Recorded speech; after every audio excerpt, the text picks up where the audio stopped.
And Vicki, if you want to give me a thumbs up then. And remember, this is going to be live streamed.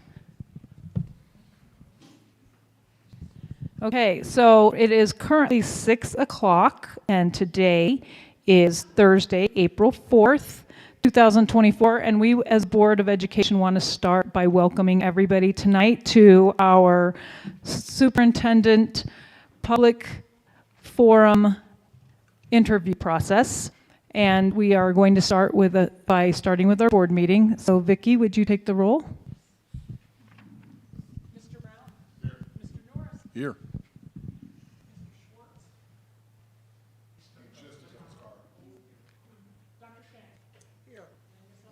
Here.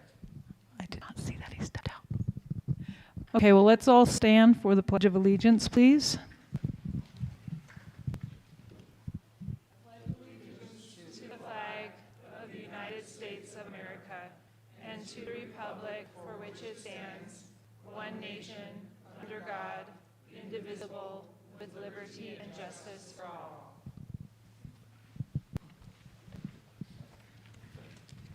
And Mr. Schwartz is here as well. Oh, you're fine.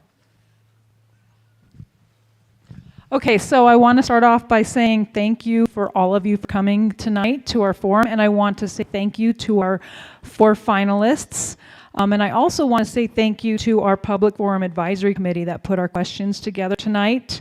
And we would like to welcome Mr. Michael Freeman, Dr. Stacy Dattery. I was almost had it. You're good. Miss Alicia Welch and Miss Amber Wetstein, thank you all for your strength and your strong candidacy, and we welcome you to Lewis Palmer School District 38. And with that, I'm not going to take up any more time. I'm going to turn it over to Mr. Ridgway, who's also, I believe, going to share with you instructions on the live feed and how people at home can participate as well. Mr. Ridgway? Thank you, Tiffany. For those in the audience that I haven't met, yes, I'm Brett Ridgway, Chief Business Officer for the school district. And thank you to all of you for coming. Thank you to our candidates for being present with us today. We're honored by your interest in becoming the next superintendent of our school district, and I hope you had a good day, feel at home so far. Before we get into our agenda, I want to remind each of our candidates that this event is being live streamed, as we talked about, and to ensure that we can reach as many people as possible. And today, what's going to be a really exciting day is I'm joined by a few of our outstanding students, Aubrey Mall from Palmer Ridge High School, and Taylor Brooks and Lily Poteet from Lewis Palmer High School. And in a moment, we'll give them a chance to introduce themselves. Yeah, about halfway, the reason we have 3, about halfway through the program, Taylor and Lily are going to switch there, so we can have both of them participate from LPA. So, ladies, if you go ahead and introduce yourself. Hi, I'm Aubrey Mall. I am a senior at Palmer Ridge, and I am the secretary of the student council as well as a member of the tennis team at Palmer Ridge. I have been in the district since kindergarten, and I want to give all of the candidates a thank you for being here today. We really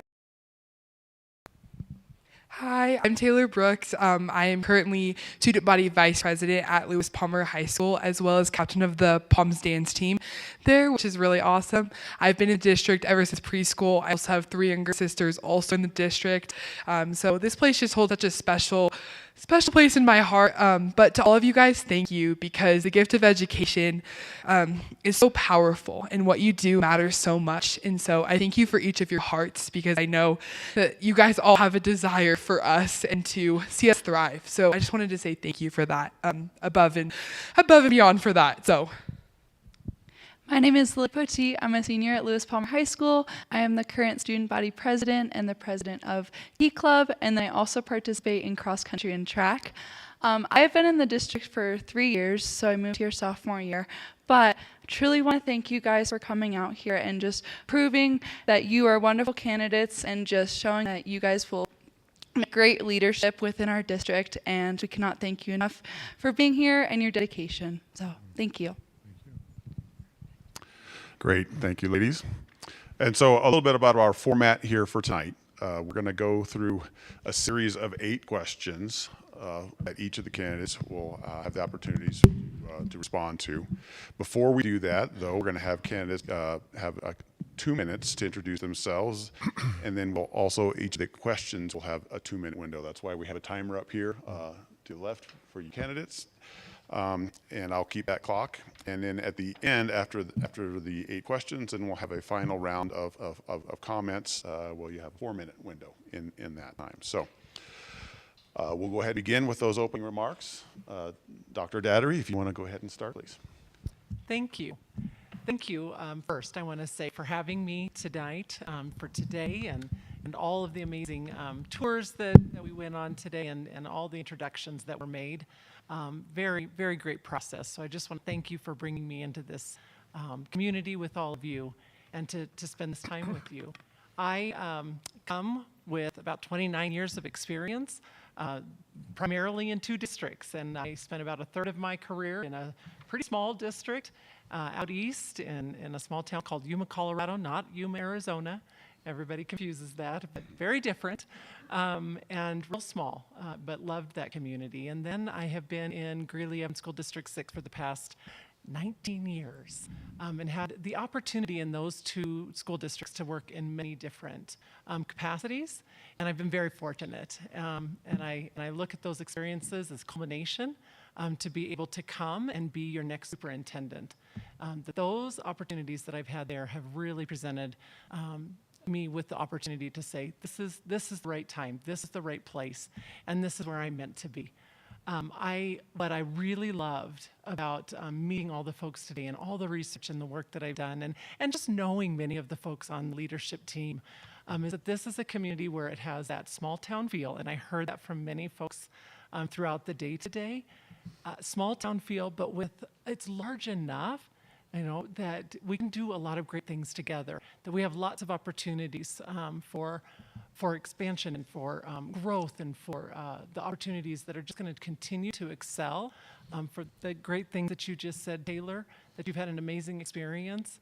And I think that is really in large part because of the way this community comes around its schools, and the perfect size in which this district is. So it's grabbed my heart. I have, this is where I really feel like it's my next place to be.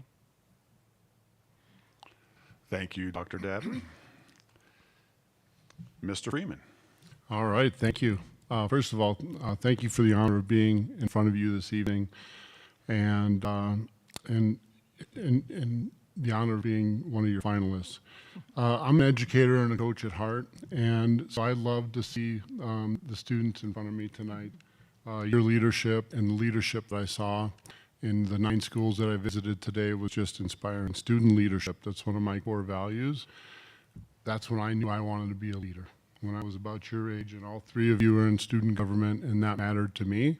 And that's a big part of my journey. So I've held a lot of roles in education. I've been a special education para, a teacher, an athletic coach, an assistant principal, a principal, executive director of nonprofits, 5 years as a community superintendent. And the opportunity to be your next superintendent would be the opportunity of a lifetime. And so I'm super humbled by that. And you see, I've always been attracted to leadership. And because leaders have the ability to, as you guys mentioned, lead and inspire and help students thrive. And so that's who I am, and always have strived to be visionary, and to inspire, and to allow leaders to inspire others. And I think a great leader coaches to greatness, invests deeply in people, and grows people to be their best. And so great leaders have done this for me my whole life. So when I was your age, I had teachers and principals and coaches that invested in me. And so I humbly, come to you tonight and bring my skill set to you as a candidate for Lewis Palmer. Thank you, Mr. Freeman. Mrs. Welch. Hi, my name is Alicia Welch, and I'm excited to be here tonight. It's been a wonderful day today, getting into all the buildings across the district, and it was a great way to help with the nerves of a day like this, to just be amongst amazing people, our kids, the people I care so much about. So it was a great day. People had been asking me how it was going, and I think there's nowhere else I'd rather be than the schools in Lewis Palmer School District. So, wonderful day. A little bit about me. I think this is my 28th year in education. I started out many years ago as a preschool teacher and worked towards being in the classroom as a kindergarten teacher, a 5th grade teacher, eventually became an instructional coach and title coordinator. But some of my most important work where I felt like I have continued to make a significant difference is those years I have spent as a school administrator. Some of those years were in a charter school for 6 years. I worked as a charter school principal. I opened that school, led the school. It was a language immersion school, very innovative ideas. It was exciting. I learned a lot. I grew a lot. I was pushed a lot. It was, well, not literally, but it was a lot of growth. It was hard. But I was able to do a lot of things that were outside the realm of a normal principal role that were really more district-like, and that gave me an opportunity to really see the substantial difference I can and have made on people. One of the things I feel strongly about is being positive and giving people the momentum to do their job and want to do their job. I've continued to do that as I've come to this district. I've been here for 5 years. I worked as the principal at Prairie Winds Elementary. Loved my years there. Wonderful place, wonderful community.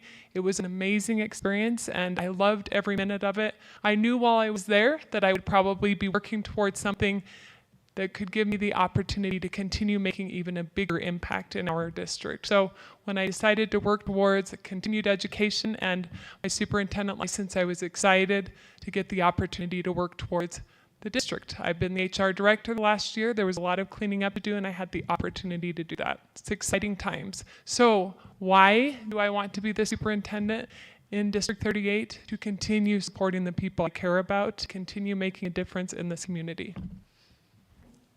Thank you, Mrs. Welch. Welcome. Ms. Wetstein. Good evening, everyone. My name is Amber Wetstein. I am honored to serve currently as the acting superintendent for Lewis Palmer School District and have had the privilege of serving as the assistant superintendent here for the past 3 school years, and it has been such a wonderful experience. I have come to absolutely love connecting with the students, with our staff, our families, and our community members, and I am eager and excited to become your next superintendent. When I applied for the assistant superintendent position 3 years ago, I had a full intention of pursuing this opportunity when it would arise, and that is because I have identified even several years ago Lewis Palmer School District as a community that is very aligned with my own personal core values. And so that is why I am here this evening. Prior to my role here, I served 19 years in School District 49, so I have been in this community for over 20 years, and we plan to stay here for many more. And in District 49, I had several executive level roles, as well as served as a school principal, assistant principal, instructional coach, and teacher. And prior to that, I started my career in the St. Paul, Minnesota school district. In my current role, I've had the opportunity to provide leadership to all aspects of our education services departments, and I also have a very broad understanding of our business and operations departments across our district, and I've supported the integration of these teams to continuously improve our district. Over the past 3 years, I've also had an opportunity to build several relationships, many relationships with students and staff and community members, and I look forward to continuing to develop those in my new role. Very good. Thank you, each of you, for those opening remarks. And we'll now move into our Q&A time. Again, we will have 8 questions in total that each candidate will have the opportunity to answer. We will rotate who goes first, second, third, et cetera, in the sequence, so that everyone has that opportunity to go first and go forth. And so students, again, will be presenting those questions, so we'll go ahead and get started. Aubrey, with the first question. Thank you. As this is the first official question, we'll start with Dr. Daugherty. Okay. The question is, what strategies will you implement to attract highly qualified new staff, and how will you ensure our district is an attractive place where staff will want to stay? Thank you, Aubrey. This is the question of the day. The teacher pool, as we know, is not getting larger. There are not near as many teachers going into this amazing profession as we would like. And so we have to be an attractive place for people to want to come and work and to stay and to invest their career here and to invest in our children and our community. So we've had lots of opportunities to say, how can that work best? And I believe there really are three things that we can do. The first and foremost for me is culture. And what I have noticed today is that is something that you all hold dear as well. I have noticed this culture of not only excellence, but of welcoming, and that this is a place for all children to thrive. This is a place for all staff to belong. And that has, I could feel that in just my 6 hours. And so I want to be, that matters. And people want to be in a place where they feel like they can make a difference and that others around them are on that same path with them and rooting for them. The second, I think, that is very important is about work environment. And what I mean by that is not just the culture, but that teachers have the resources, that our entire staff have the resources to do their job. So often we hear that people don't feel like they might have this, that, but they don't have all the things that they need to do that work at excellence. And so I want to make sure that our teachers, primarily in front of our kids, have the resources that they need, as well as all those around them. And then third is certainly that compensation. But it isn't always about just new money. It's about how can we make sure that we are using our existing resources most efficiently, most effectively, and how can we make sure that we are competing, we have a competitive salary that not only attracts new talent, but also wants to make sure that our teachers want to stay, that our staff want to stay, and that this is the place they want to invest their career. Thank you. Mr. Freeman, I will repeat the question. What strategies will you implement to attract highly qualified new staff, and how will you ensure our district is an attractive place where our staff will want to stay? Excellent, thank you. Yeah, it is the question of the day for sure, because attracting and retaining high quality staff is one of the greatest ways that we can invest in you. And so whether that's the building leaders, your teachers, your paraprofessionals, your substitute teachers, all of that matters. And so as I think about a total benefits package, I think about, as we look at the state of Colorado, the two districts that have the highest retention of staff are Boulder and Cherry Creek. They also have the highest compensation of their staff. So how do we achieve that? We've got to continue the work that this team has done in terms of earning the public trust and continuing to be absolutely transparent about our financial operations. I think innovative strategies that I heard today from Rick, like when you guys made special education a 1.2 FTE, that's brilliant, right? And talking to some special educators, that was a part of what kept them in this district and kept them from leaving. Leadership matters. So hiring high quality leaders. I know I met a couple principals today. It was their first week on the job. It was their first month in the school. It was their first year. So leadership matters. So having consistency in leadership makes a difference for where people want to work and put down their roots. Professional development, I heard today that how important that is. Even with your paraprofessionals, that when you guys invested in their development, you're filling your vacancies because people feel invested in. My wife's a first grade teacher. She recently was sent to a professional learning community. Made a difference in her returning to her work because she felt invested in and felt obligated in a good way to return to her school to continue that work. I would say teaching learning conditions. Do teachers have what they need to do their work? Innovative ideas. I saw CTE kids build a house today. I thought, this is my North Dakota farm roots, but could we have teacher cottages for those first year teachers? That would make a huge difference. And then finally, family partnerships and creating those because people want to live and work in a place where they feel supported. Thank you. You're welcome. Mrs. Welch, I will also repeat the question. What strategies will you implement to attract highly qualified new staff, and how will you ensure our district is an attractive place for staff to stay? Thank you. That's a great question. It's something I work on a lot right now. So I would say that we really focus in this district around valuing our people. It's important to us that from the time someone applies for a job all the way until their hiring experience or throughout the hiring experience, and again, once they get started, that each step of the way is a positive experience. That means taking care of them and making them feel important and valued through that process. That means taking care of them in a timely manner and giving them accurate information so that they can make good decisions about what's best for their family.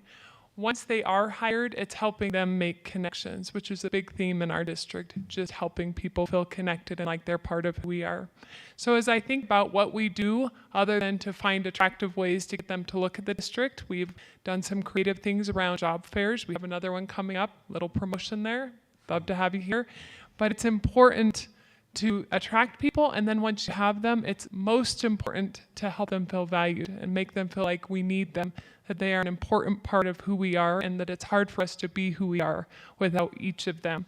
So as I think about the experience once we get them hired, because we do get people hired, we are getting people to apply for our positions, but it is really important that once they're here, they feel like they're truly part of our team, that they feel valued, that each thing we do and say makes them feel valued, that we purposefully do things that help them to feel like they're an important part of the team.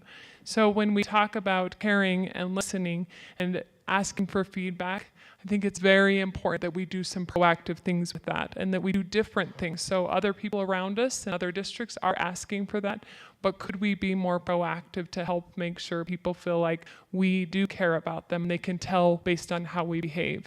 So I would say that's a big part of it. I think asking, listening, and then doing something with the feedback so that people feel cared about. I also feel like just along the way, some of the things that really are valued here are as talking to people, not just through surveys, but through conversations, really listening for the intent to show that you care and understand and want to do something beyond just listen. And so that's some of the things that we do to really make sure that we are an attractive place to work. And I think that it is working in many ways, and we should continue doing these things. Thank you. Mrs. Wetstein, what strategies will you implement to attract highly qualified new staff, and how will you ensure our district is attractive to keep? Thank you, staff? Aubrey. As you know, and as you heard from the candidates already this evening, we have an amazing school district with amazing students and amazing teachers who give 110% every single day. And what I think we can do even better of a job of is marketing that and sharing that with the teachers that we're trying to recruit, the teachers and the staff that we're trying to recruit. Because this is a very special place, and when you walk through the halls of our schools, not all districts have high quality education that we have. It's a great benefit, and when we talk to our staff and ask them, why do you stay? That is oftentimes what keeps them here. We also can provide programs within our district where we are identifying talent within, and we've begun to do that by developing our teacher and our leader induction programs and beginning to create a pipeline where we are identifying paraprofessionals who have the potential to become teachers, and we are very intentional in our employees and considering how we can develop them into the next type of staff member that they may want to be, especially as we are looking to fill teaching positions. We also will continue to partner with universities. We have several university partnerships, and that's something that we can definitely expand upon, in addition to creating programs within our own school district to begin training our students to become teachers while they're in high school and getting them interested in education as a career. Of course, we need to continue to work on closing the gap between our compensation and the surrounding districts, and that's something that we are always working on and making a priority. But as you have heard from other candidates as well, listening listening with intention and listening to individual staff members about why they stay and how we can continue to improve goes a long way. All right, thank you, candidates, for those responses. We'll go into round two. Thank you, Aubrey, by the way, as well. Taylor, we'll hand it off to you. I have your second question, and we will be starting with Mr. Freeman at this time. The question is, describe an instance where you experienced a lapse of integrity or ethics. How did you respond, and how did this shape you as a leader? So I've got to lead on the first confession question. That's a tough one. Boy, first of all, I love the question because integrity is so paramount to who we are as people. And we also make mistakes. People make mistakes, and so employees make mistakes, kids make mistakes, and you know, that's who I am as a leader as well. How do we help people fix those mistakes and become stronger because they learned from their lapse in integrity? So my lapse of integrity, as I think about one that I would share with you tonight, I was a fifth and sixth grade teacher at the time. I was coaching high school football. I was coaching high school football with one of my coaches when I was in high school, one of my mentors. And he was the head coach, and he was struggling. And he was struggling to be successful, and he was struggling with his stakeholders and other parents. And my little brother was playing quarterback for the team. And I was struggling because he was struggling. And I let my emotions get in the way. And I had some parents and other folks call me, including the team doctors, also like the 9 News guy, and said, ask me my opinion. And I had shared some of these things with my dear friend and mentor and coach, Keith Mead. But I shared that with a caller, and that hurt our friendship. And that took years to repair. How I fixed that is I sat down with him, I'll never forget it. It was like a Denny's or something, and I'm stirring my coffee, you know? And I had to get up the courage to say, Keith, I'm really sorry. My lack of integrity hurt our friendship, and that's too important to me to let go. How the story ended is he forgave me, and he helped me in my career, and he helped me continue to progress in my career, helped me form a new Sheffield Youth Football League that is very successful today, and he and I, you know, he's waiting for my call to say, how did you do tonight? Thank you. Next we'll do Mrs. Welch. I'm going to ask the question again. Describe an instance where you experienced a lapse of integrity or ethics. How did you respond, and how did this shape you as a leader? This is a tough question. I sat here thinking about this. I honestly really struggle with this because I really try to be a person of integrity, which I think all of us on this panel do. So I was kind of thinking through, and the example that came to mind that I feel best, it was a very difficult situation for me, goes back about 10 years ago, my first year opening the charter school that I opened. We hired based on projections. We thought we were going to open with a whole lot more students than we actually did. And being new to the charter world, the other administrator and I made some decisions, hired people, and then decided after the fact, once we saw enrollment projections did not come in, that we were about 200 kids lower than we had projected to be, which is significant. I'm sure you all know. It was hard. It was stressful to have to decide how we were going to recover from that and how we were going to tell people that we cared about, that we had already developed relationships with, about mid-September, that they no longer would have a job with us that year. To me, that was one of the most difficult things I have faced. That's not easy to tell people you care about that they lost a job. And in that situation, they were not under contract. It was a notice of pay, and we could do that because we couldn't pay them.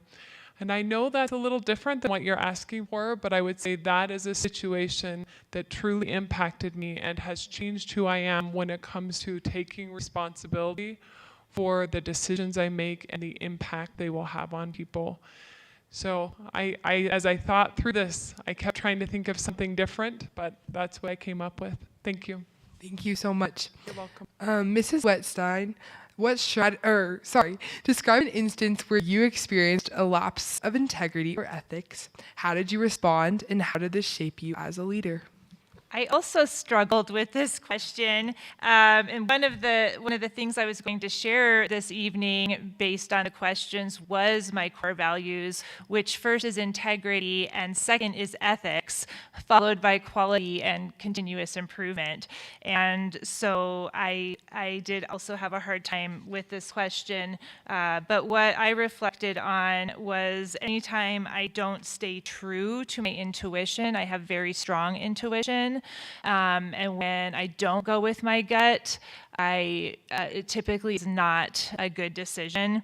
And that does happen from time to time where I don't listen to my own better judgment. Recently, around a hiring process that we conducted as a district.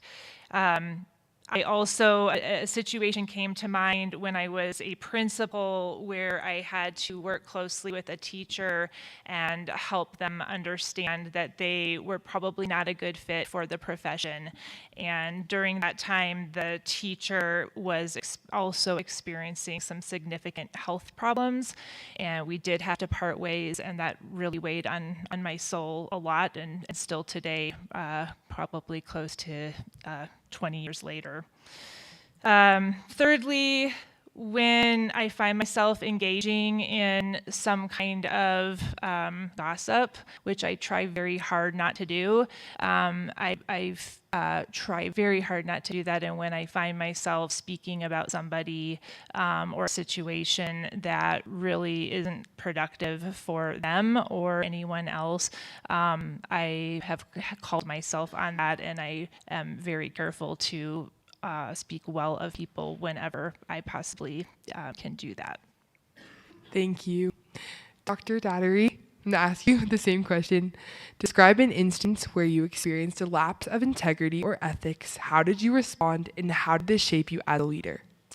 Thank you.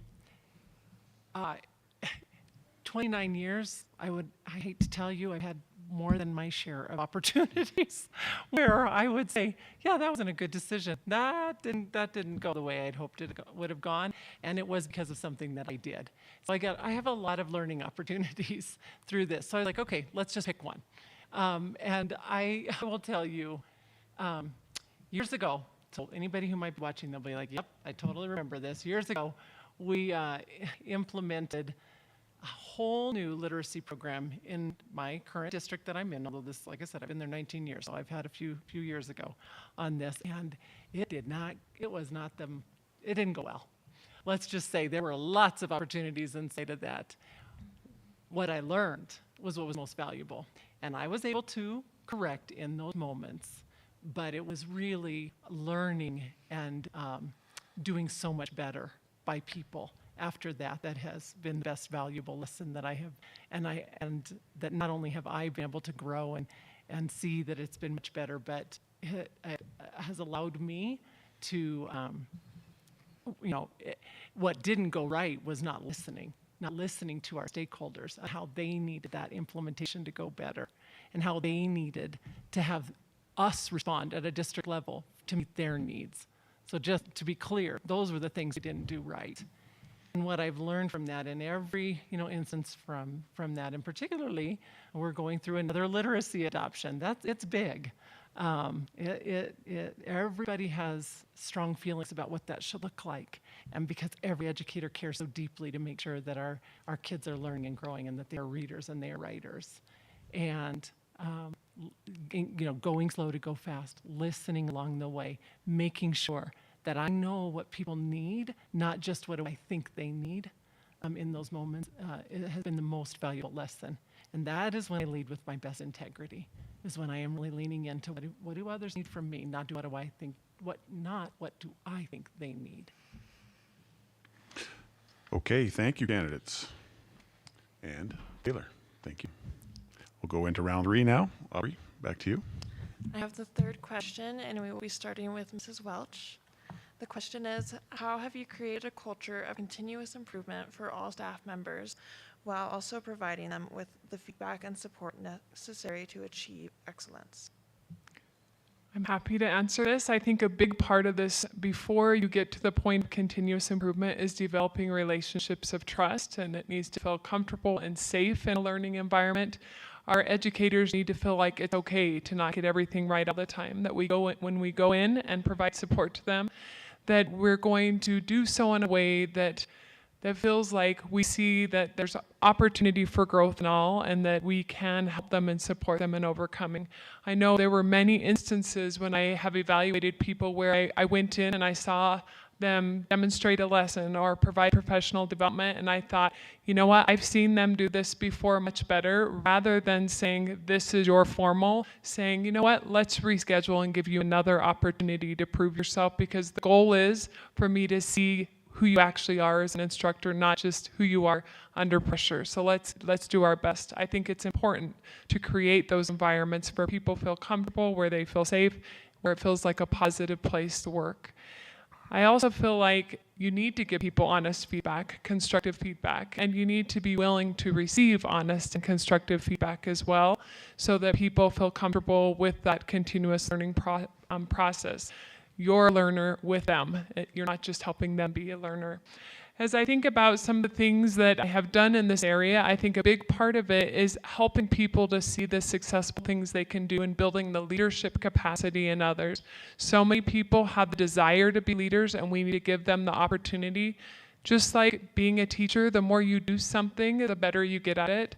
If we get our educators teaching other people, helping people to become strong, they will get better at their craft, as will others. And they also might be inspired to do some amazing things. So again, going back to show that we value our people by creating positive, trusting environments where they feel safe to do things, learn and grow, and to not always get things just right, and for it to be okay. Thank you. Thank you. Mrs.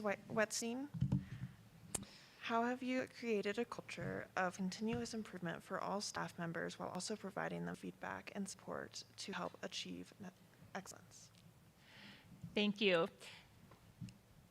I truly believe that the way that we can continually improve and have ongoing feedback is through ongoing conversations. And so my approach is through rounding, which we do with staff across the district. We ask staff what is going well and how can we improve, and how can we make sure you have the resources to do your job? And then also, who has been helpful to you so that we can recognize them for the great work that they are doing. And so this is something that, a strategy I had used in my previous organization, and I was so happy that we were able to bring it to District 38. And so as leaders, we have been very intentional in meeting with staff across the entire district and having one-on-one conversations to identify the strengths across our district, as well as themes of areas for improvement, and then setting very intentional goals and targets to make those improvements. And we share those as a leadership team so that we can have concerted efforts to make improvements in the areas that our staff are telling us need to be improved. We also, let me just pause. So in addition to rounding with staff, part of my role as the assistant superintendent currently is working very closely with our principals and our assistant principals, instructional coaches, and our education services team, all who support schools and help teachers with their instruction across our schools. And so we have been very intentional in selecting professional development book study this year called The New Classroom Instruction That Works. And we are using that book study to train all of our leaders in strategies to help our teachers make sure that they are providing the absolute best instruction for students. And so we're really working as a leadership team to continuously grow so that we as leaders can continuously grow our teachers and staff. Thank you. Dr. Dettery, how have you created a culture of continuous improvement for all staff members while also providing them with feedback and support necessary to achieve excellence? Well, dare I say this might be my favorite question, really, because it's about the relationships that we build. And so when I think about this one, I think this has been nearly my life's work. So it's such an area that I just lean into. And when I think about what have I done in that, how does that work? It does start with building the relationships with teachers, with the team, to say, what is it that you want to work on? What are your goals? What are the things that will help you be a better professional? And then let's figure out how to get there. Does that mean professional learning opportunities? Does that mean, visiting another colleague? Does that mean engaging in deep, reflective conversations? What is it that's going to help you to get there? Go after that, set those goals, set those targets, and then engage in that whole feedback cycle that helps to provide the coaching, providing the kind of the mirror, if you will, that helps our educators to just, level up, get just a little bit better each day with the kids that they're working with. So this whole idea of continuous improvement is just kind of the fabric and part of the DNA and how I work with the teams that I get to work with the principal leaders, with the teacher leaders, with my other district colleagues, to say, what is it that we need to do to get better at? How can we get there? And then let's give each other the kind of feedback that's going to be meaningful and purposeful, and is going to ensure that we continue to hit the targets, the goals, the outcomes that we expect to achieve so that our students are thriving. And that's just kind of day in, day out work. Yeah, thank you for that. Thank you. Mr. Freeman, how have you created a culture of continuous improvement for all staff members while also providing them with the feedback and support necessary to achieve excellence? You bet. So I think, as I think about the 15 school principals and leaders I manage, they all have one thing in common. They want to be coached, they want to be invested in, and they want to be grown as leaders. And that's what the staff wants, and that's what the people that they manage want.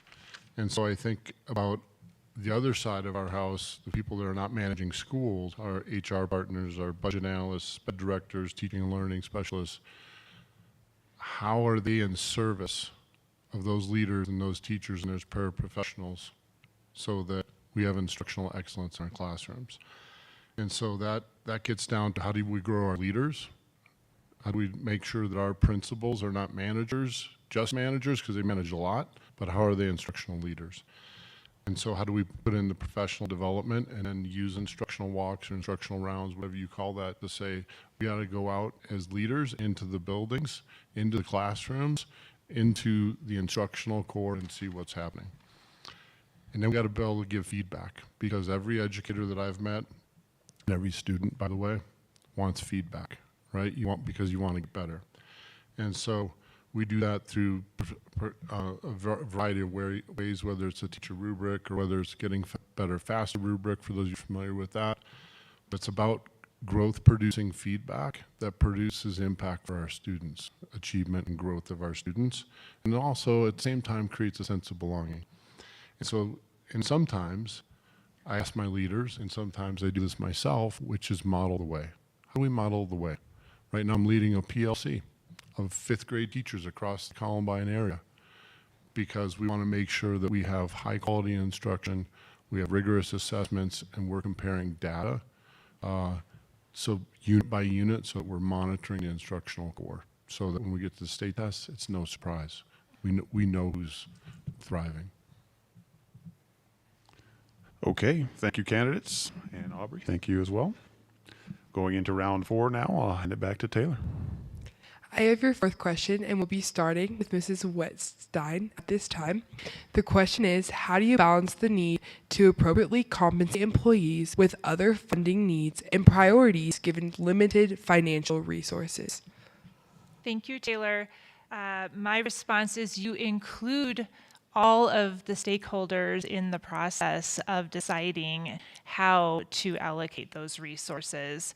And you educate them on the budgeting process, and you involve them in the budgeting process. And we have begun to do that in our school district, both through involving our staff collaboration committee as well as our financial transparency committee in helping them to understand our finite resources and to have them help us prioritize how we should allocate them. An example that came from our staff collaboration committee this past school year was the recommendation to institute loyalty bonuses. So staff who have been in the district for quite some time will receive a bonus for every 5-year increment that they continue to stay in the district. And that recommendation came directly from our staff, which included teachers as well as support staff across our district. There have been many recommendations from that group, including the addition of paraprofessionals in kindergarten classrooms, additional purchases of curriculum, increasing substitute pay, and then just overall increasing compensation. And so helping our staff and our community understand the budgeting process and what resources we have to work with, and having them help us in the decision-making process is how I would balance those priorities. Thank you. Dr. Dattery, how do you balance the need to appropriately compensate employees with other funding needs and priorities given limited financial resources? Right. I wish that there were more resources so that we wouldn't have to make such priorities. I wish that we could do all the things that our educators need, all the things that all of our staff need, from custodial staff to transportation, all the parts that run our organization for students. And the reality is that there is not enough money to do that currently in the way our state funding is, and in how we are working within our budgets currently. So I've had to do this for many years in my current, this is that's not something new to me, balancing that. And how I have found it to be most successful is in 2 ways. First, it's working with our Board of Education. They help to set that direction and those priorities for our district.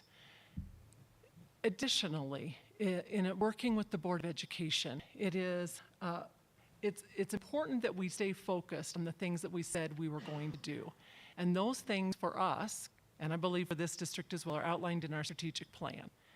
And when we are clear about what the priorities are, then we can make sure that and that includes our staff, and the priorities that we have to make sure that we are doing the right things, not only for them, but by them, then we are able to really make sure that we're allocating our dollars in ways that ensure that all of those things get done, and that we prioritize that typically over a level or a number of years.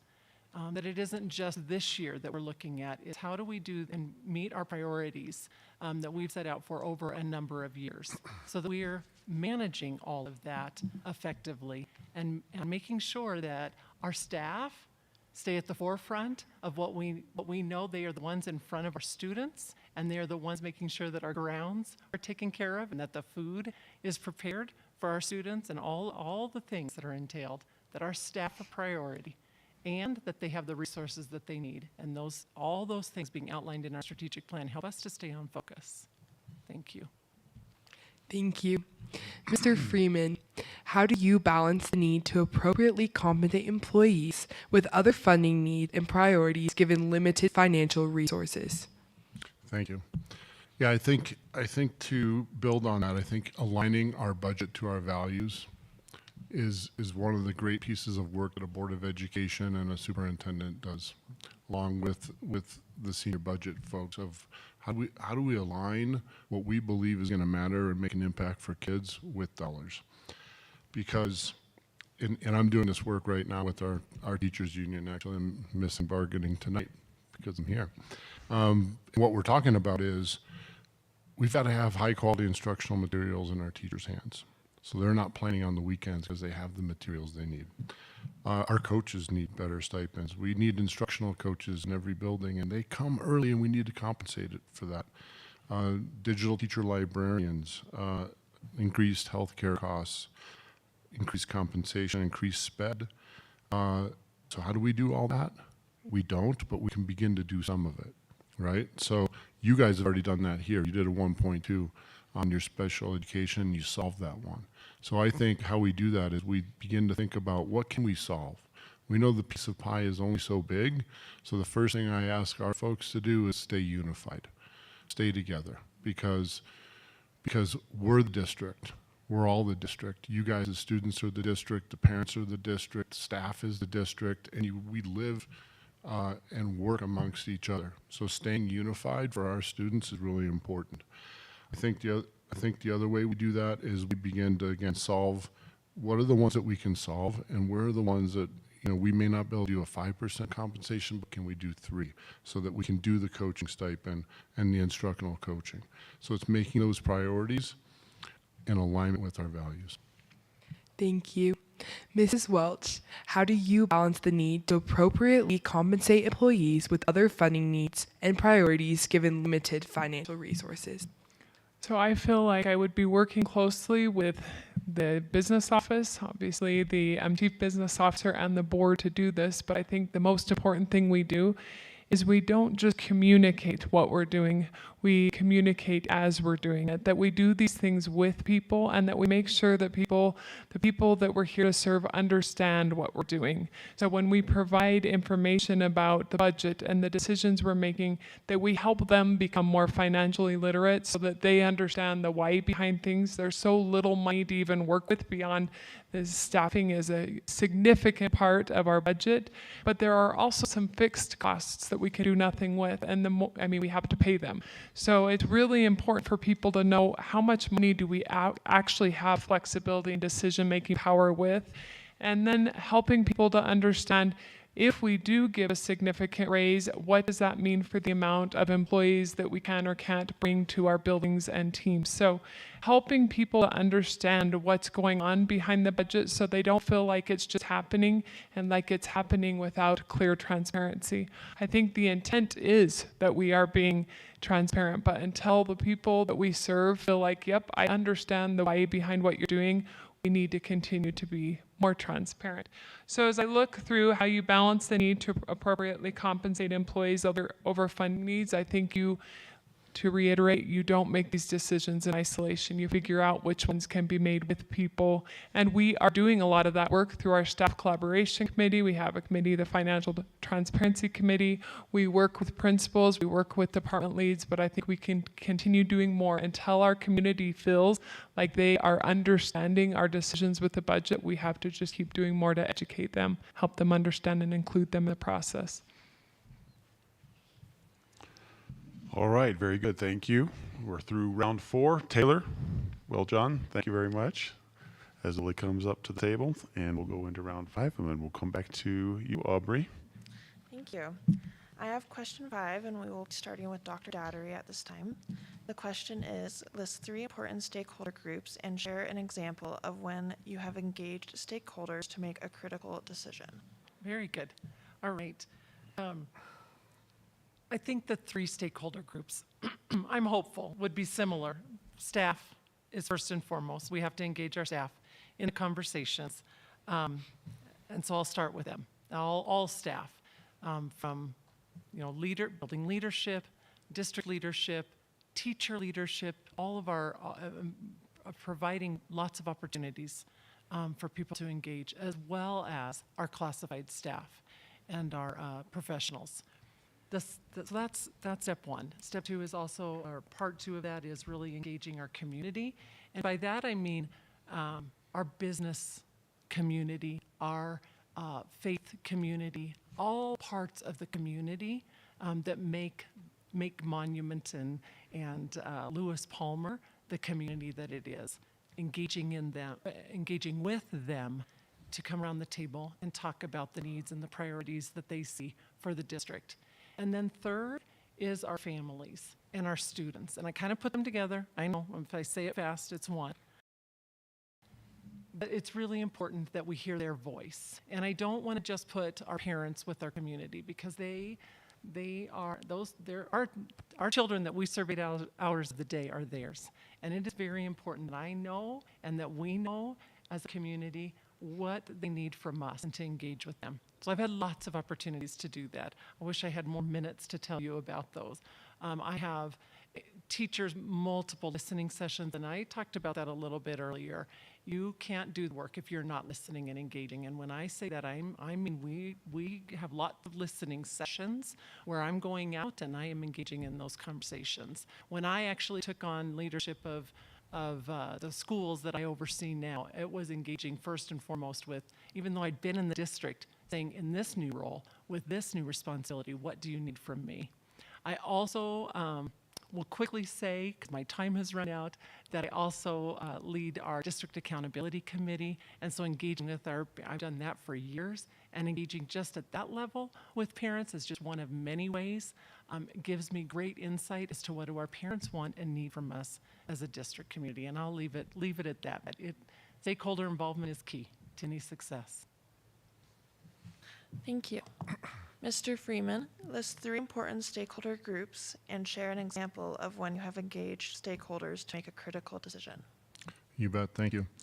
I'd say school leaders and staff, our parents and community members and students. And so as I think about those 3 stakeholder groups, we did some really tough work in Jeffco last year, and we closed 16 schools. And I think that's some of the toughest work that any school leader and Board of Education has to do, is close the school. And so, but tied to the last question, if we're going to thrive and we're going to be great stewards of our money and make those other things a priority, we know we had to be great resources of our buildings as well. So we had to get clear about our why with all 3 of those stakeholder groups. And we started with our school leaders and our staff. And we really started with, we're going to need you to lead this because you're the respected voice of your communities. And we know that if our staff, or excuse me, if our community, if our parents and community understand the why behind what we're trying to do, they will support us. And they did, because our school leaders and our staff were ready. And they understood the why, which was a school with 1 first-grade classroom wasn't thriving. A school with part-time staff wasn't thriving. And we know that our kids need to be in community with each other. And there wasn't a lot of community in some of our small schools. And so we developed really clear criteria for what those school closures were. We onboarded our school leaders and our staff. We were able to then meet with all of our parents and community in multiple forums over multiple months to hear their feedback so that our Board of Education could make the very best decision that they could. And we met with our students, and we helped our students understand the closures. We help our students understand the benefits that they would have by being part of a greater and larger school community where they were thriving. And again, that's facing a real challenge of declining enrollment and a real financial stewardship perspective that we could turn into, we can create a different outcome where our kids are thriving. It's going to take some work, and it's going to take a lot of collaboration with all the stakeholders. Right. The 3 important stakeholder groups that I would like to, wait, is it my turn? Would you like to ask me the question first? Sure. List 3 important stakeholder groups and share an example of when you have engaged stakeholders to make a critical decision. Okay, going back. Okay, the 3, I was excited to answer this one, so a little less hesitant.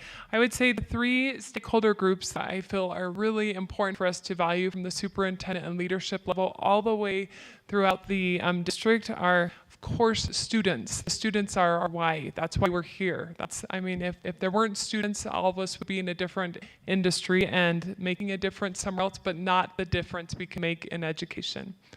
The other stakeholder group that is significant in schools is our staff members, and we need our staff members to do the amazing work we do. I think we are working closely with our staff members and trying to continue to improve the communication between us as a district and them so that we are on the team consistently and we're all on the same page. But I would say that out of the 3 stakeholder groups, the one that I think we could continue doing a great amount of work on in this district is continuing to engage our community stakeholders, building a relationship of trust with our community stakeholders so that they understand what's going on, they understand the why, they feel like we care about them, not just when it's time to maybe request some money through a ballot initiative, but because we're all part of this community. We're here for the same reason. We care, and they need, all of our community members, I think, need to feel like we're engaging them consistently, not just when it's an when it's time to ask for something. So I think we need to be purposeful in that engagement. However, when I think about the second part of the question, when we have engaged stakeholders in making a critical decision, this has been brought up a few times tonight, but it was a significant add to what we do here at the district level, and that is the staff collaboration committee. It's something that some of our team members had used before, and it worked well where they were, and it is working well here. I think why it's working well here is because we have representation from all the district, classified, licensed, all the departments, all the schools. And what we do is we give them the opportunity to talk to their staff beforehand about things that might be pressing that we could be addressing on the agenda for the staff collaboration committee meeting. They come back to, or they come to the staff collaboration committee, and then they share back with the school. Thank you. You're welcome. Mrs. Wetstein, list 3 important stakeholder groups and share an example of when you have engaged stakeholders to make a critical decision. The 3 stakeholder groups I identified were first students and their families together as a stakeholder group, and that's because our students and our families together are our customers as a school district. The second is our staff members, and that's all of our staff members from our bus drivers to our nutrition services team, to our teachers, to our leaders. And the third stakeholder group that I identified was our greater community, who we do need to prioritize making a concerted effort to continue to build trust and transparency with. And the critical decision that I wanted to share this evening is one that I'm particularly proud of. We, about almost 2 years ago now, I was approached by parents and community members who brought to me a concern that they had within our community and also an offer to be of assistance. And their concern was around our students treating each other with respect, both in our schools and in our community. And what they offered was to help us initiate a consent task force. And this task force was very organic. It was led by parents and community, but included students and staff members, families who participated. And the intention of this group of amazing citizens was to create recommendations that we would bring to our Board of Education to implement curriculum across our elementary, middle, and high schools, as well as to change some board policies to ensure that our students were safe and treating each other respectfully in a consistent way. And I want to say, in this regard, I am very passionate and had made this a goal of mine upon entering the school district, that we don't want to only engage these stakeholders, we want to give them opportunities to lead and empower them. Okay, thank you, candidates. Moving on now into round 6, and we welcome Lily to the table. Please go ahead, Lily. I have question 6, and we'll be starting with Mr. Freeman this time. Right. The question is, how will you engage with the D38 community to establish an atmosphere of open and honest communication? You bet. Thank you. One of my favorite topics, and I feel like this is one of my greatest strengths, is engaging the community. Rick saw this today. He tried to take me out to lunch. I ended up talking to the folks in Qdoba about how they're going to partner with Lewis Palmer. So there's a faith group in their meeting. And so I would say the first thing I'm going to do is I'm going to be really visible in our classrooms, like I was today. Like that kind of work as a superintendent allows you to harvest the stories that are coming out of our schools to be able to engage with our community. Because the community, whether they're our parents, our community members, our veterans, our industry partners, they want to hear from the superintendent about what is happening in the schools and what do you need. And I think they also need to hear the great stories that are coming out of our schools so that they can partner with us and continue towards greatness. I think as we think about industry partners, we want to be able to connect with those folks so that you you students have the opportunity to job shadow and internship and get ready to be, who's the neuroscience, right, to be a neuroscientist, right? To continue your leadership. And Lily, you and I didn't get a chance to talk about what your hopes and dreams are, but when you graduate, I want them all in front of you because we've engaged with our community and we've surrounded you with partners. And we need to hear from our community. So we need to lean in and listen to our community members. And I've already heard so much this even tonight, because when we lean in and listen, we can invite people to be part of the solution because they want to partner with us. They want to help make the world the place that you guys can change and impact. So I believe that they stand ready, and I stand ready to engage them. Thank you. Mrs. Welch, how will you engage with the D38 community to establish an atmosphere of open and honest communication?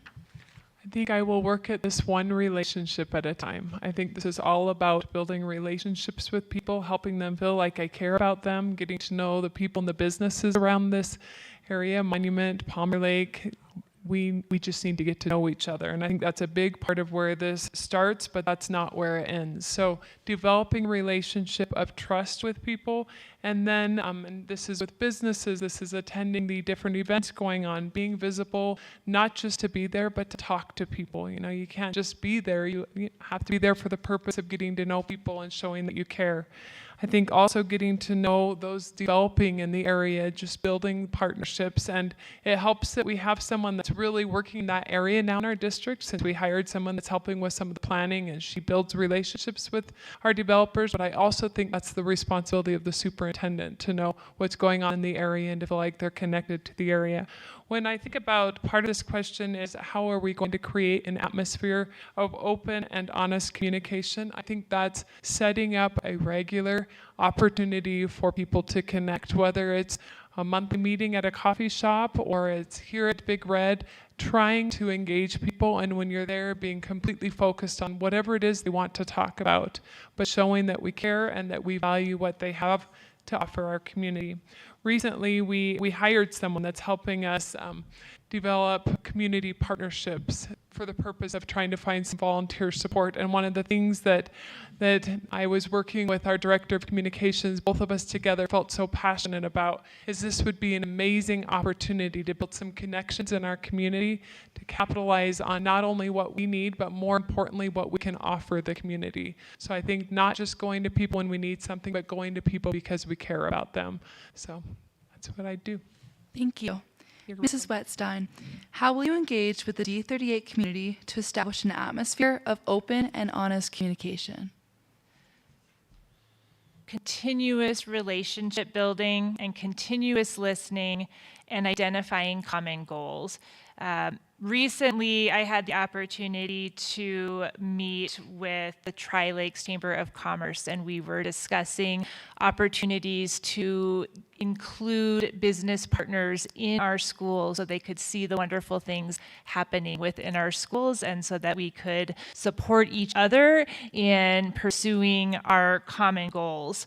Another example, I recently had a wonderful conversation with our leadership at Tri-Lakes Cares and discussing how we might envision a future where our students are helping support growing fresh produce for our families in the Tri-Lakes community.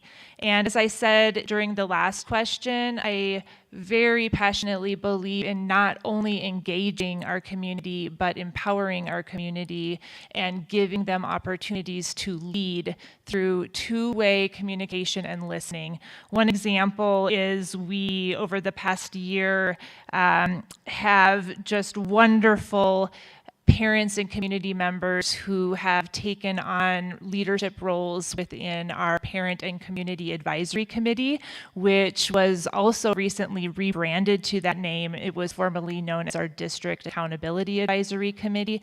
And the parents, community members, students, and staff all decided that to be a more welcoming and inclusive committee that would really empower all voices to be heard, they needed to change the name, but they also needed to change the structure so that it wasn't just district leaders coming to present information, but that it truly was an opportunity for our community to provide us real, meaningful feedback. Thank you. Dr. Dattery, how will you engage with the D38 community to establish an atmosphere of open and honest communication? Thank you. When I read that, I've read that question now several times, and I think about the open and honest communication.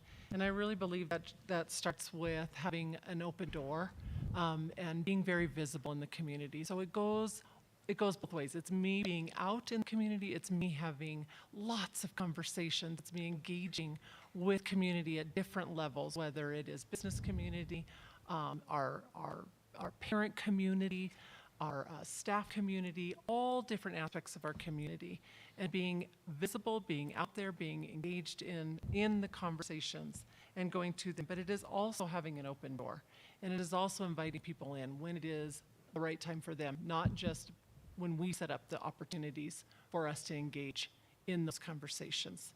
So I believe that to be effective in this role, it is about being present at all kinds of functions, that those conversations happen very organically, as well as the opportunities in which we set up the opportunity to engage in those community conversations.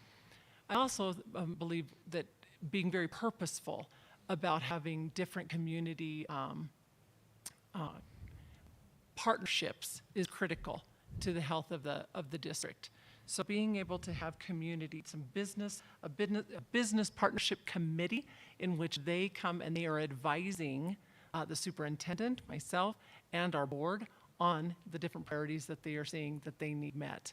That we have, that I would also have an oversight committee that is really helping us to make sure that we're being transparent about how we're spending our dollars. That if it is, whether it's a mill levy or it is a bond in future, if that was to be decided upon, or just the day in, day out operations, that having that oversight and that transparent conversation is critical as well. Because that's how we continue to build relationship. That is how we continue to partner, and for people to believe and invest in our district alongside us as leaders and as teachers. Okay, thank you, candidates. We're getting to the home stretch. We're getting to round 7. So, Aubrey, back to you. Thank you. I have question 7, and we will be starting with Mrs. Welch this time. Thank you. The question is, what do quality family and community relationships look like, and how will you establish these? All right, I would say that quality family and community relationships is all about trust. It's about showing that we care, that we feel connected. And I think those things are all actions. It's not just a feeling, it's not just something you can say, but it's what it looks like when things are in action. So when I think about trust, I think about that takes a lot of work, a lot of transparency, a lot of communication in order for people to get to that point. Right now, as we continue to work to develop a strong community that's closely tied to who we are as a school district, I think we have an opportunity to continue building trust with our community so that our families here in the district who are strongly advocating for what's right and good for our employees and our community also feel in line, our employees and those who work here also feel like the community is supporting that. And I believe the community is. There just needs to be a deliberate approach to everyone kind of working together, and that comes first through building trust and moving into building connections, relationships, where people feel like we are all here to support each other. It goes into some of what I was talking about before, developing trust, developing relationships, not just when you need someone, but all the time because we're all here together and we all have the opportunity to be connected.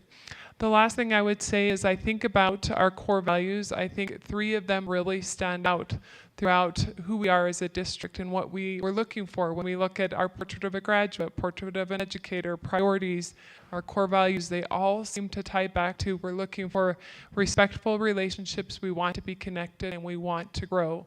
And those things happen best in a trusting environment. Thank you. Mrs. Wetstein, what do quality family and community relations look like, and how will you establish these?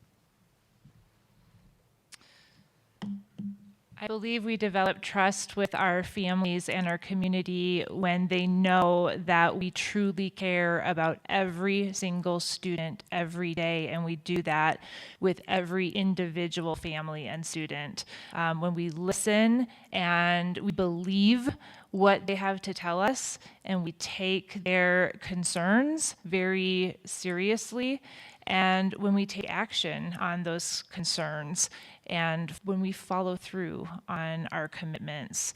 And that can be done very regularly, and I've had many opportunities, including just earlier this week, to meet with a family who was very upset and feeling like their student had not been cared for in an appropriate way. And just by listening, that family walked away knowing that we as a district care very much, and we took very quick action to make connections for that family and that student within their school. So I think as we are working towards establishing trust with our families and our communities, it's listening, it's follow through, and it's honesty and commitment. Thank you. Dr. Daughtery, what do quality family and community relations look like, and how will you establish these? Quality family and community relationships look like those in which the community is telling us and our families are telling us that they want. So we need to ask them. I have done this work in my current role and in the current work that I've done in District 6. And when again, it's kind of a similar, it's not about telling people what they need from us, it's about asking them what do we need to do for them. So I would first start by engaging in those conversations and really thinking if this is a question, then I'm wondering if there needs to be a comprehensive plan that we would want to engage in with our stakeholders to develop what would that look like? What is it that our community and our families are needing from us, and how can we best go about that together and make sure we're hitting the mark? What I can tell you is in what our community told us in District 6 that I would be listening for here in D38 is our things around empathy interviews. And what those are is asking our kids and actually listening to them and them telling us what they're needing and conducting those. If you haven't, it's just really about listening and knowing what it is that they're needing from us. Conducting what is called both principal chats at the point of which families enter into the conversation. They want to know what I think, but they really want to know what's happening at the building and that their kids are being cared for. And so one of the other things that came out of our investment in asking our families what they needed was them telling us we need to have more opportunities to engage at the building leadership level and to talk with our principals. So principal chats were implemented and continue. And the third would be, the third thing that they really told us is that they wanted to be, families, parents wanted to be able to come in and work and learn right alongside their children. And so being able to provide more opportunities for our families. Those may be similar, they may be different here. But that's where we need to just engage in the conversations, determine what those next steps are, and build that plan with our community and with our families that are going to meet the needs and bridge the gap and build those opportunities. Thank you. Mr. Freeman, what do quality family and community relations look like, and how will you establish these? Thank you. I think, first off, I'd say it's about name, strength, and need, right? Do we know the people that we're serving? Do we know you guys as students by name, strength, and need? But do we know our families' name, strength, and needs? to so be able to create those personal relationships with both families and community partners is essential. And the best part about it is it's free, right? Engagement is free. And so I don't think we can do enough of it. And so, and I saw a lot of evidence of engagement today. I saw your PTO and PTAs supporting your staffs across your buildings. There's a paraprofessional nacho bar at Prairie Winds. My wife would be proud of me. I didn't engage in the nachos, but you know, it's the retired postmaster at Palmer Lake Elementary, volunteering his time to establish this really relevant system, teaching the kids to write letters and put them in the mail to each other across the school. And I think always being on the lookout for that opportunity to make a connection that's going to benefit your school district, and working with the board to identify what are those key relationships in our communities with our families, and where do we need to lean in and listen the hardest, right? That's often our critics. And I think some of our best leaders, and who I'll be as a superintendent, is I'll listen to the toughest critics, and I'll listen to understand, and I'll listen to engage. And I think the other thing is, how do we have committees and structures at school and district level that allow for student voice, that allow for parent voice, and allow for the community voice. And finally, I'd say you have to have trust in every interaction. When I was running a nonprofit, before I'd ask any donor for a $500,000 check to support our nonprofit or as a school district, I've had a lot of positive touches with that person. They know who I am, and they trust that those dollars are going to be on our mission critical and are going to be on target. Okay, thank you, candidates. And finally, we reach round 8. Lily, please. I have your final question, and we'll be starting with Mrs. Wetstein at this time. The question is, during challenging events, how do you ensure appropriate accountability at the district level? Thank you, Lily. Well, first of all, we need to prepare before we encounter these challenging events. And part of how we do that is by continuing to work on our relationships as a team. And so as an executive team, we meet every Monday and we do team building every Monday, along with working through scenarios to prepare for should we encounter a challenging event. As a principal leadership team, we meet at least monthly as an entire group along with our full district leadership team. And we build relationships and we work on relationships. And we talk about challenging events and how we can work through them together. And so when I read this question, I think about being proactive and all the work that has to go into ensuring accountability way before these challenging events occur. I also am thinking about our core values and how helpful those are for us to revisit regularly, specifically our core values of integrity and respect, because when we do encounter these very challenging situations that we have to work through together as a team, it is at the utmost importance that we continue to keep those values in mind and how we treat each other and how we work together with the problem to solve at hand, and so that we can accomplish what we need to do as a team. Thank you. Dr. Dattery, during challenging events, how do you ensure appropriate accountability at the district level? Yeah, thank you.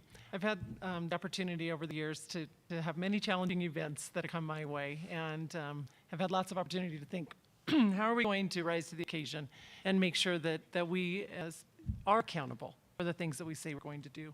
So first, I would tell you that what I've learned is relationships are the most important thing, and building a team that can trust each other and trust that the things that each of us are going to do to make the work happen are going to be in place, and that if somebody isn't holding up their end of the bargain, that there's trust that we will call each other on that in a positive way, but in a proactive, let's do better way. And those relationships and how you build that team is critical to any healthy organization so that they can really excel. And that goes across all levels of the organization, but it starts at the district level. The second thing is to set really clear goals and outcomes and to be transparent about that. It's not enough to say on a piece of paper, this is what we're going to do, and then in a year from now we'll look at it and see if we did it and if, and so on and so forth. And so often that is how organizations have led, and that the urgent gets in the way, and that we don't stay true to the things that we said to our constituents, our staff, and our students and families, that this is what we're going to do. So when challenging events come our way, we hold ourselves accountable by saying this is how we're going to achieve our goals. This is how we're going to meet those challenges. And this is how we're going to make sure that we know that we're staying on track. And if we get off track, we'll make mid-course corrections and get back on track. And we're transparent about that along the way. We're transparent about that with our families, with our students, with our staff. Accountability, I really believe, I would also say being visible. We've got to be out. We've got to be accountable to those that we serve, and that is paramount to the work. But I just want to end by saying, being accountable to the work leads to trust, and when there's trust in the organization, we have greater outcomes for our students, and that shouldn't be lost in the work that we're doing, and that we don't get bogged down in all of that and all the things, and not stay true to what it is that we said we will do to make sure that our students get the very best education. Thank you. Yeah. Mr. Freeman, during challenging events, how do you ensure appropriate accountability at the district level? You bet. Okay, here we go. I think you've heard me say it, right? First, I'm going to coach somebody, I'm going to invest in them, and I'm going to grow them. And part of growing somebody is holding them accountable, and they need to be held accountable. And people want to be held accountable, I found in my experience, because they understand it's part of their growth. And so when I think about accountability, I think the way I approach that as a leader, I think I'm going to help you fix that. Like, what help do you need to fix that? Because our students and our public and our stakeholders deserve that, right? And so, and I think about the higher the stakes of accountability, the more that we need to do to make sure that we're making sure that that person is being treated in an equitable and fair manner, right? Because it's a person's career. And so I also want to answer that question from the lens of district accountability in terms of our mission, right? Which is you guys as students and your achievement and your growth and your thriving. And so what I think I would answer that is what you monitor gets done, right? So if I'm asking a principal to provide professional development and provide, classroom walkthroughs to see that professional development in action, and then they're giving feedback on that, I'm going to expect them to report out in a measurable way back to their staff of, hey, this is where we are. And that impact then drives further improvement. And so, and how do we do that? I would say, as you think about like James Clear and Atomic Habits talks about how do you take your most effective habits and then stack them on top of each other. Professional development, I'm going to commit to it, I'm going to get it done. I'm going to get those walks done. I'm going to provide the feedback, and I'm going to give you your results, right? So those are highly effective habits that are stacked on top of each other. Thank you. Mrs. Welch, during challenging events, how do you ensure appropriate accountability at the district level? I think two really important things are stay calm and listen. If we're assuming it's a challenging event, we really need to understand what's going on. I think it's important. We often want to know as soon as possible so that they can be part of figuring out how to best solve the problem. I think it's important to communicate and communicate often. If it's a problem that is just short-lived, then you may be able to communicate it and get it taken care of, make sure whoever's involved has the supports they need and move forward. But if it's a more significant issue, such as when we found out about 4 years ago that we had entered a pandemic, that was a significant situation, and the way we chose to handle that as a district, I was proud of how we handled it. And I was not a leader at the district level. I was a principal that was appreciative of the way that was handled at the district. When I think back to how it was handled, it's exactly what I was just talking about. At all times, I believe that Dr. Summers stayed calm, communicative, and worked diligently with the team to make decisions that were best for our students here in the district. And it paid significant dividends. I think that people felt that they were communicated with, that we did have a thorough plan, and that we remained focused on students at all times.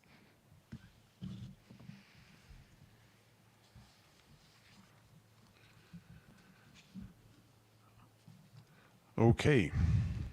Thank you, candidates. And, of course, thank you to our student moderators. Well done. Represented yourselves in the schools in the district very well.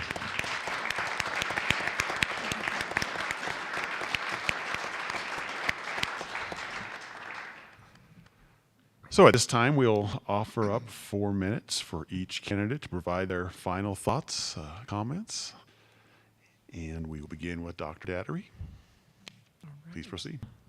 All right, thank you. Again, I just want to say thank you for this opportunity and to be with you all tonight, and thank you for giving up your time. This was time that you invested in your district to be here tonight, or if you're viewing from at home. And so I just want to thank you for that. As we were kind of prepared, what would those closing comments be? Just really thinking about that vision. Ask what is that vision that I would have? And I was accentuated in my excuse me, my visits today, just this level of excellence that already exists here in D38. It's palpable to know that from the leadership at the district level, the leadership at the building level, and the teachers that I was able to meet today, and the students, you're phenomenal. This level of excellence is really what I hope to build on as that next, to take it from where it is already, as each leader should do, and take it to that next level, because it's already such an amazing foundation here. And so then I think, so what does that look like? If I were to be your next superintendent, what does that look like in the first, say, 90 days or the first half of a year? What could you expect from me? There's really 2 things. You should expect from me to listen and learn. I think I know some things, but I don't know it in the context of D38. And I would be coming in and really doing a listening circuit, listening 101 conversations, so to speak, with those 3 stakeholders that we talked about earlier, our students and our families, our community, and our staff. And I would be very thoughtful about asking questions of what are you most proud of? What do you not want me to mess with? And what advice do you have for me so that we can continue to be successful? It's that simple. I want to listen. I want to hear, you can take that wherever you want to take that. And I will be listening to say to really hear what are the opportunities, what are the strengths, and how can we just continue to build from there. So that would be the first and foremost, that listening. And the second is learning. I need to learn more about what are all the great things going on. You have a wonderful strategic plan from just what I can glean on a website, but there's so much that lives inside of that. And there have been, from my understanding, a lot of stakeholder involvement to create that strategic plan. And so I love and I'm appreciative of the way that it is brought to every board meeting, and that is what keeps us on track. And so I want to learn more about what is inside of that strategic plan, how it is driving the work of D38, what are the next steps, and how do we continue to propel that forward. And 2 other things that I think are really wonderful and fascinating are both the portrait of a graduate and learning more about what lives inside of that and what do you expect as students go through their journey at D38. So I want to learn more about what that looks like and how that really plays into day in and day out work of every classroom at every school here in D38. And the portrait of an educator. That's unique. That's not something that people talk about. What are the opportunities and how can we build from there? And I just want you to know that I believe that I really am perfectly positioned through my years of experience, through the things that I have done to date that would allow me to come in and be your next superintendent. This would just be the 3rd district. It is where I would expect to be for the next 10 years and really join you in this journey and continue the legacy of excellence that you have already created. Thank you.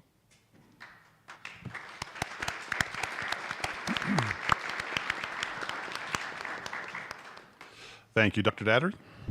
Mr. Freeman? Yes, sir.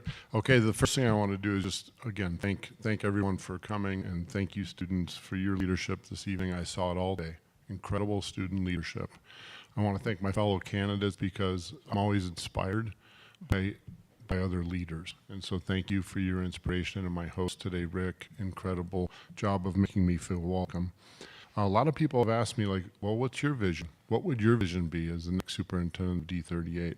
The first thing I would say to that is it's going to be our vision, because I have listened and I have engaged with those stakeholder groups in the Board of Education and built upon this incredible foundation that you guys have here at Lewis Palmer.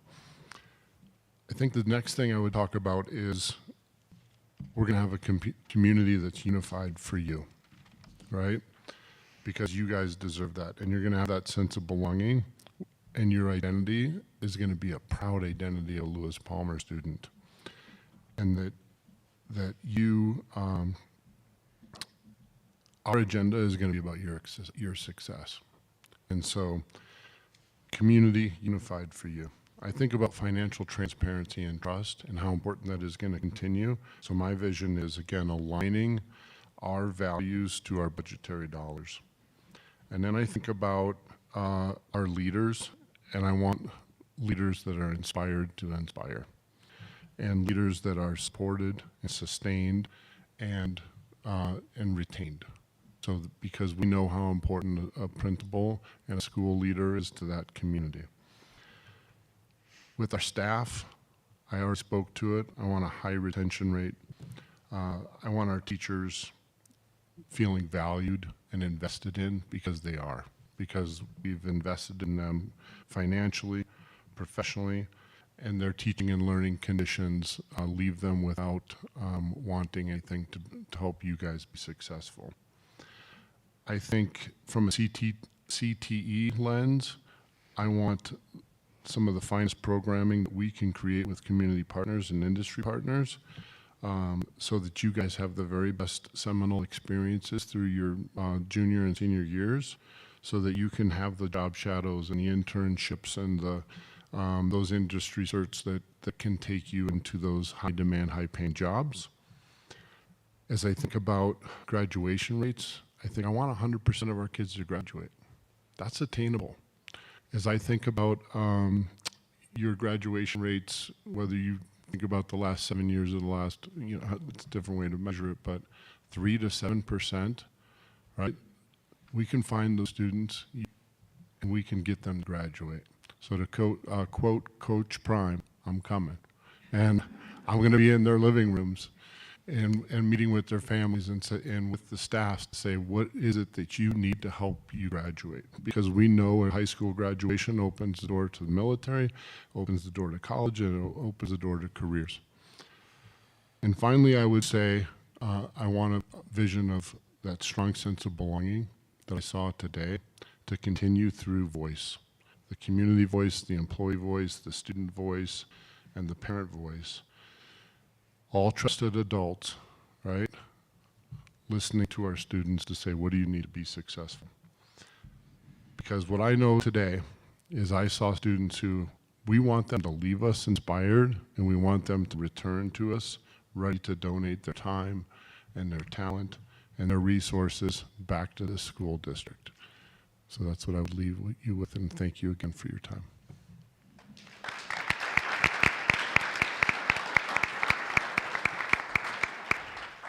Thank you, Mr. Freeman. Mrs. Welch, your final comments. All right. I would like to thank everyone for being here. I'm so grateful, like I said before, that I had the opportunity to spend the majority of my day in the schools That's what I love doing. So I'm grateful that I was able to do that. And I also know many of you are tired and ready to go home. I've sat through many a long board meeting, and I understand. Not that I have a problem with long board meetings. You get it. You get tired. So as I think about my vision moving forward, I would say I'd like to continue on the path of excellence and growth that we're already on. As you know, I've already made 2 successful transitions in this district. A transition into the principalship at Prairie Winds, replacing a long-term, well-loved principal of 13 years. That wasn't an easy transition, and somehow I did it quite seamlessly and really built relationships and cared about people, showed people that they mattered the most, and took good care of kids, developed relationships with families, made the people the priority. Then I had the opportunity to make the transition here to be the director of HR. Again, I think it was a very positive transition, got a lot of work done, got some things tightened up that needed to be tightened up, and got to the point where we are successfully taking care of our staff members and new hires. So it's a positive experience to interact with the district from the HR perspective. So I do believe I can make a third transition seamlessly and focus on the people that are here, focus on the relationships that we already have in place, continue to build those, continue to build the trust, and continue to develop relationships, true partnerships with our community, so that we do have the trust, the relationships, and the community in our school district and the monument community that I think we all want. So I would just say that my focus would be continuing in excellence.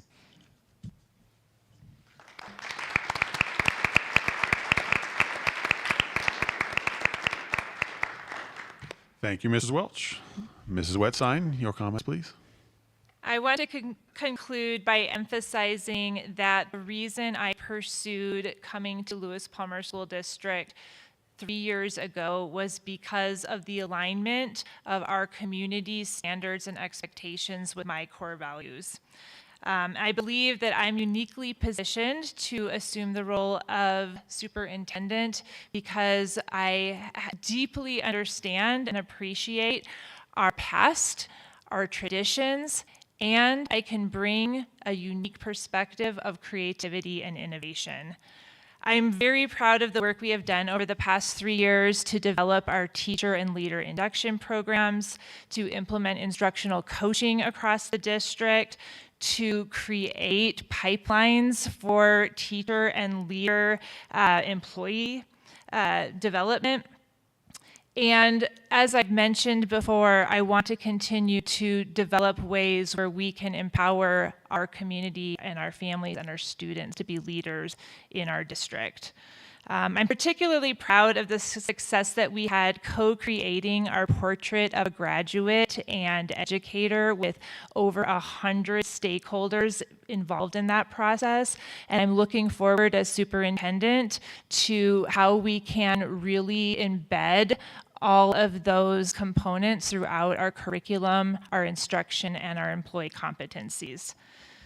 As superintendent, I will continue to prioritize developing relationships. I do believe that I have developed a lot of positive relationships over the course of the last 3 school years, and there's so much work to do to sustain those relationships and to continue to develop them. And my vision would be that I would make that my #1 priority. During the next 3 months, I should say, I will spend time continuing to listen to our students, our staff, our families, and I will work closely with our Board of Education to launch new initiatives that will support increased safety and welcoming for students in our schools, as well as begin to identify new and innovative approaches to student learning, as well as programs that will ensure that every one of our students is ready for their future, whether they choose to go to college or enter the workforce. I'm very grateful for this opportunity this evening. I am looking forward to continuing to lead in Lewis Palmer School District 38 with an amazing team. Thank you.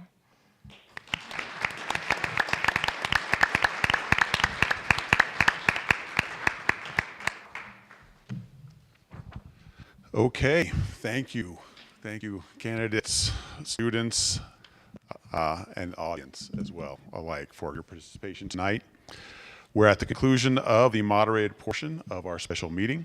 So I want to remind the audience that there is a survey to help the Board of Education understand your observations and sentiments on our candidates this evening.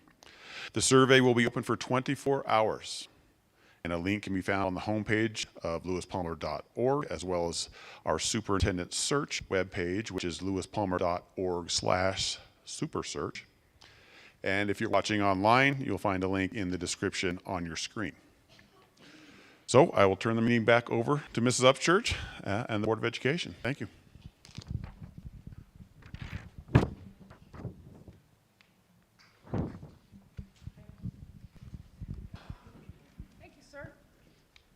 Thank you, Mr. Ridgway.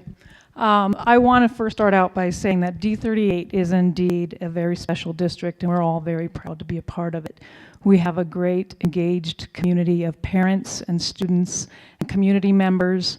We have talented, excellent staff, and we have excellent, engaged students. So thank you so much for being a part of that. We also want to thank you, our community, for staying involved and engaged in this process. And finally, we also want to say thank you to our candidates, Dr. Dattery, Mr. Michael Freeman, Ms. Alicia Welch, and Ms. Amber Wetstein, for the opportunity for our community of staff and students and families to get to know you a little better today. And we also want to say a very special thank you to Lily, Taylor, and Aubrey for being our moderators, and Mr. Ridgway for being our fantastic timekeeper. And we again want to say thank you to our Public Forum Advisory Committee for putting this all together. So thank you all very much. And with that, we as a board are adjourned for this special board meeting at 7:45 p.m. Thank you all very much. And don't forget to fill out those surveys.